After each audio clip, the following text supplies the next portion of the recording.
स्वागत है दोस्तों, मैं इंद्रजीत सिंह राजपूत और आप देख रहे हैं IAS स्टडी जोन। आज की इस वीडियो में मैं आपको बताने जा रहा हूं कि हलषष्ठी व्रत है वो क्यों रखते हैं और इसका आरंभ कैसे हुआ, इसके पीछे कहानी क्या है।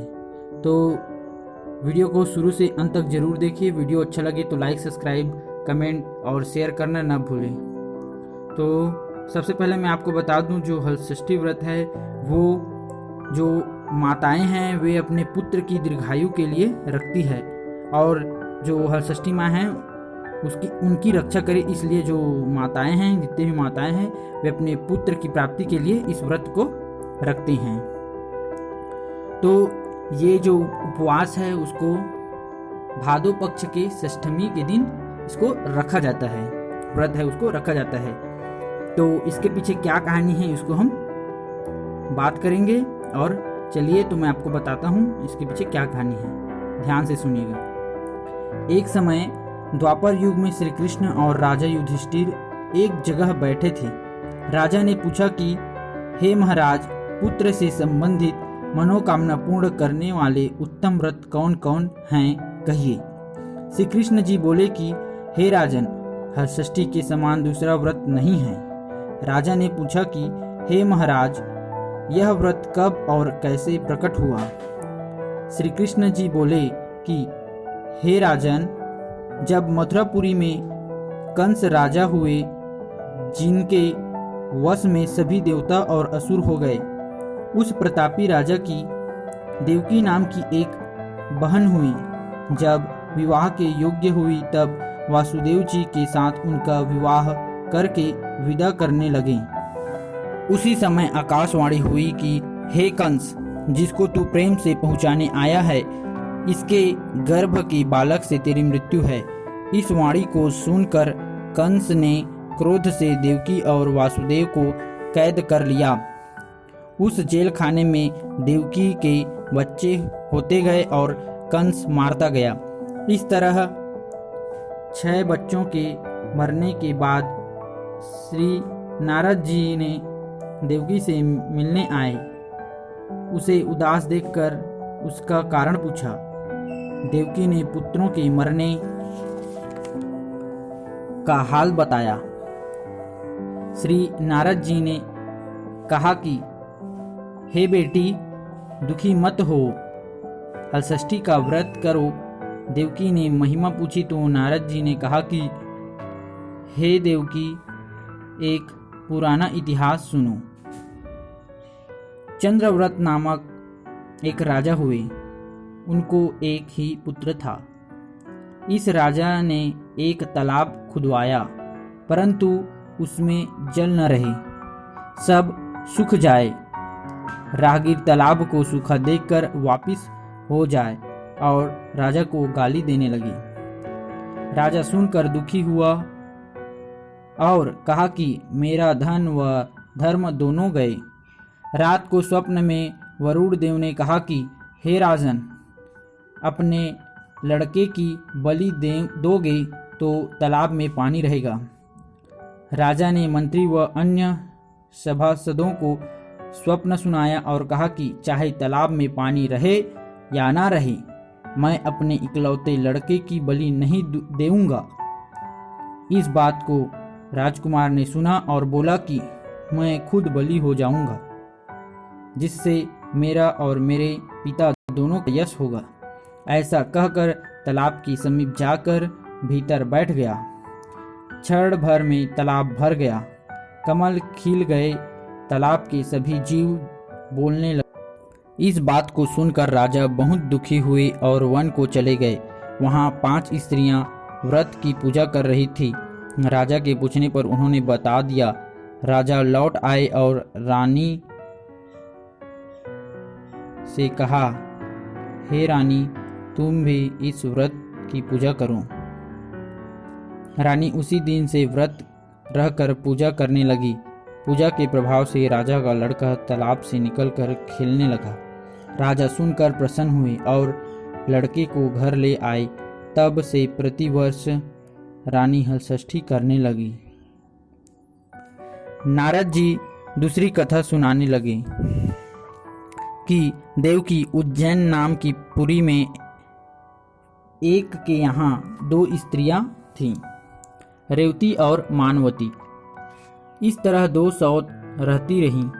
भाग्य से रेवती का कोई बच्चा नहीं हुआ, परंतु मानवती के 2 लड़के रहे।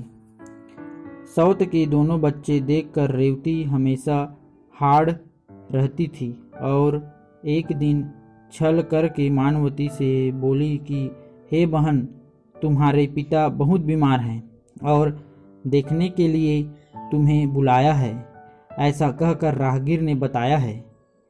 इस बात को सुनकर मानवती पति की आज्ञा लेकर एवं दोनों बच्चों को रेवती को सौंपकर पिता के घर चली गई। इधर रेवती ने सद्भाव से दोनों बच्चों को मारकर फेंक दिया। उधर मानवती पिता को आराम से देखकर चकित रह गई। पिता के पूछने पर रेवती की बात सुनाई। माता ने कहा कि आज व्रत है, मत जाओ। मानवती ने भी व्रत रहकर श्रद्धा से पूजा व प्रार्थना की कि हे हलषष्ठी देवी माता, मेरे दोनों बच्चों के ऊपर कोई आपत्ति न आए, उनकी सहायता करना, दीर्घायु करना। दूसरे दिन पिता की आज्ञा से अपने भवन चली। रास्ते में गांव के बाहर अपने दोनों बच्चों को खेलते देखकर आश्चर्य में डूब गई कि इनको यहाँ कौन लाया। तब बच्चों ने बताया कि हे माता, रेवती हमें मारकर फेंक गई, एक दूसरी आकर जिंदा कर गई। मानवती हलषष्ठी देवी की कृपा मानकर भवन में आई।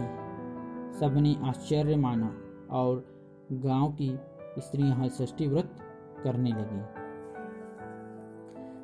नारद जी कहते हैं कि हे देवकी, अब तीसरी कथा सुनो। दक्षिण दिशा में एक सुंदर नगर है। वहाँ एक धनवान ग्वाला रहता था।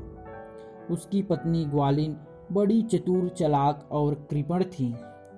उसके 5 पुत्र हुए जो सुखपूर्वक रहते थे।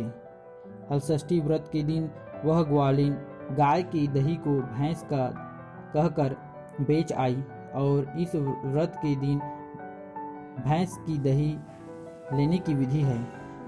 इस पाप से ग्वालिन के 5 पुत्र मर गए। अब तो ग्वालिन माथा पटक पटक कर रोने लगी। इतने में दूसरी कोई सखी आई और उसने ग्वालिन ने रोते हुए बात बताई। सखी ने कहा कि हे ग्वालिन, तुम तुरंत जाकर सबके घर से दही वापिस मांगकर भैंसी की दही दे आओ। यह सुनकर अपने किए पाप को सही मानकर सबके घर से गाय का दही को लौटाकर भैंसी का दही देकर वापिस आई तो उसके सभी लड़के जीवित मिले। उसने भी व्रत करके पूजा की और जीवन भर व्रत करती हुई सभी तरह से सुखी हुई। पुनः नारद जी देवकी से कहते हैं कि हे देवकी, दक्षिण दिशा में सघन वन में चारों तरफ पहाड़ से घिरा हुआ एक गांव बसा हुआ था। वहां एक बहुत धनी भिल्लिन रहती थी। इसकी एक दासी सुंदर स्वभाव की थी। इस दासी के 2 लड़के सुंदर तथा रूपवान रहे। मालकिन के केवल 5 लड़कियां रहे। दासी के बच्चों को मालकिन खूब प्यार करती थी। इस प्रकार भादो माह की छठ को मालकिन ने दासी को जंगल में लकड़ी लाने के लिए भेज दिया। दासी जंगल में चली गई। इधर दासी के बच्चों का दूसरे बच्चों के साथ झगड़ा हो गया। दूसरे बच्चों ने दासी के दोनों बच्चों को मार डाला। भिल्लिन सुनकर दुखित हो बच्चों को गांव के बाहर ले जलवाकर हड्डी लेकर घर आई। उधर दासी वन से लकड़ी लेकर लौटी। रास्ते में एक मुनि का आश्रम था। नजदीक में एक नदी भी उसी के किनारे 5 स्त्रियां व्रत करके पूजा कर रही थी। दासी ने भी बोझा रखकर उनके साथ प्रेम से पूजा की, प्रार्थना की, व्रत का संकल्प किया, अपने बच्चों के कल्याण के लिए मांग की, बार बार विनय कर पुनः लकड़ी लेकर चली। गांव के समीप बाहर में दोनों बच्चे खेल रहे थे। दासी दुखित होकर बच्चों को गोद में लेकर मकान में आई। मालकिन ने आश्चर्य से पूछा तो दासी ने सब हाल कहकर सुनाया। व्रत के प्रभाव से यह सब हुआ। सभी व्रत करने लगे, भिल्लिन भी सुखी होकर रहने लगी। इस प्रकार से चौथा अध्याय समाप्त होता है। पुनः नारद जी कहते हैं कि हे देवकी, दक्षिण दिशा में एक सुंदर नगर है। वहाँ एक धनी बनिया रहता था। उसकी पत्नी अच्छे स्वभाव की थी, परंतु पूर्व जन्मों के पाप के कारण 6 लड़के हुए और सभी मर गए। पत्नी दुखी होकर वन में निकल गई। वहाँ एक तपस्वी मुनि मिले। वह उसके सामने रोने लगी। मुनि जी के पूछने पर अपने कष्ट का कारण बताया। मुनि ने ध्यान लगाकर उसके बच्चे को मैं वरुण, कुबेर, इंद्रलोक में नहीं पाया तो वे ब्रह्मलोक गए। वहाँ बालक से भेंट हुई। मुनि जी ने बालक से कहा कि हे बालक, मृत्युलोक में तुम्हारी माता व्याकुल है, इसलिए मेरे संग चलो। बालक ने कहा कि हे मुनिराज, मैं कई बार गया और आया, गर्भ के दुख से दुखी होकर आया हूँ, अब नहीं जाऊंगा। मुनु ने बहुतेरा समझाया, पर बालक ने कहा कि हे मुनिराज, उससे कहो कि मुझे पाने के लिए हलषष्ठी व्रत करे और पूजा के अंत में मेरे पीठ को पोता से मारे। इस पुण्य से मैं दीर्घायु हो जाऊंगा। अकस्मात मुनि का ध्यान भंग हुआ। सामने बैठी हुई वणिक पत्नी से उसका संदेश सुनाया। वह वन से लौटकर घर आई और समय आने पर हलषष्ठी व्रत के प्रभाव से पुनः लड़का होने पर पूजा के अंत में अपने बच्चे की पीठ को पोता से मारा। व्रत के प्रभाव से वह दीर्घायु हो गया। तब वणिक पत्नी ने जीवन भर व्रत का संकल्प लेकर व्रत करने लगी और धन धान्य से पूर्ण हो सुखपूर्वक रहने लगी। तो इस प्रकार 5वां अध्याय खत्म होता है।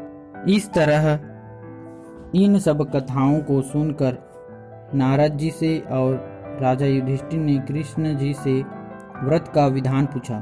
श्री कृष्ण जी ने राजा से और नारद जी ने देवकी से कहा कि भादो महीना के कृष्ण पक्ष की पंचमी से ही नियम आरंभ करके, यानी पंचमी को एक बार भोजन करें।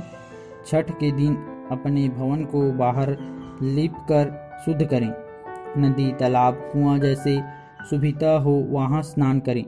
एक बार का धोया कपड़ा और सौभाग्य के सभी श्रृंगार से सुसज्जित हो दोपहर के बाद अपराह्न में सुंदर स्थान की कल्पना करके गौ के गोबर से लीपकर चौक बनाकर हलषष्ठी देवी की पूजा, दीवाल में मूर्ति बनाकर या कागज में भैंस के घी में सिंदूर से मूर्ति बनाकर पीढ़ा में रखकर कुसा या पलाश के पत्तों के आसन में पूर्व मुख हो पूजा करें।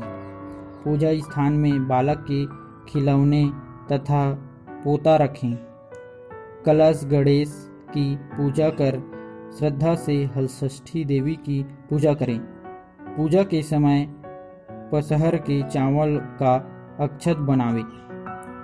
बनावटी तालाब बनाकर उसमें जल देवता वरुण का पूजा करें। पूजा के अंत में महुए पत्ते में मुनि अन्न या जल के उपजे धान का भोजन करें। हल चले जमीन में न चले। इस तरह जो नारी इस व्रत को करेगी उसके पूर्ण फल प्राप्ति होगी। व्यास जी कहते हैं कि देवकी ने व्रत प्रभाव से श्री कृष्ण को पाया और युधिष्ठिर से सुनकर द्रौपदी ने उत्तरा बहू के संग पूजा करके गर्भ के मरे बालक को जीवित करवाया, जिसका नाम परीक्षित पड़ा। इस विधान से जो नारी व्रत को श्रद्धा से नियम पूर्वक करेगी उसे भी देवकी और द्रौपदी के समान फल की प्राप्ति होगी। इस प्रकार से 6वां अध्याय समाप्त होता है। Thank you very much for watching this video.